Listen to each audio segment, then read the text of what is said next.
We've talked about phishing and we've talked about pretext calling.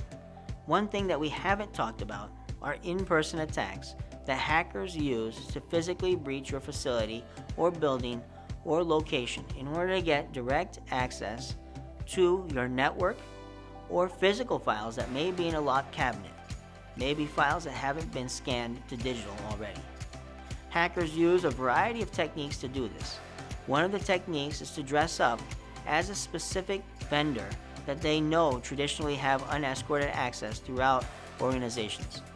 For example, your HVAC person, heating, ventilation, and air conditioning company.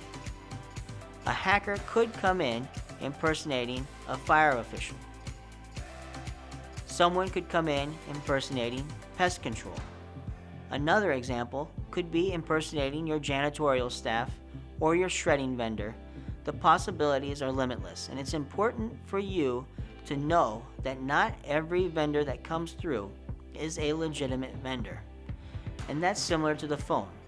Anytime you feel suspicion, or if it's not a known vendor that's coming through with a known individual part of that vendor's company, or it's not expected, it should be considered suspicious.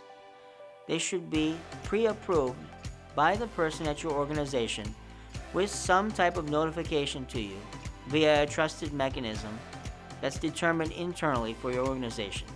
For example, either in person or through the phone with some type of callback or email back from you to that person within your organization to confirm that you got the message.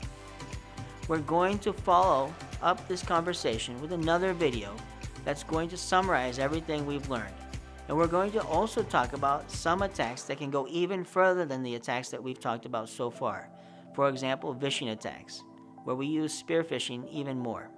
However, in terms of on-site attacks, if you have not been notified or verbally aware that the vendor that's coming is supposed to be at your premise and you do not know this vendor, we should be confirming and stopping any further unescorted or even escorted access throughout your physical premise. It's important to always be vigilant that these in-person attacks can occur. They're not nearly as prevalent as the phone attacks and absolutely nowhere near as prevalent as phishing attacks because they involve some element of danger on the part of the hacker and a great deal more physical contact in person with you. But make sure to be aware and take proper precautions.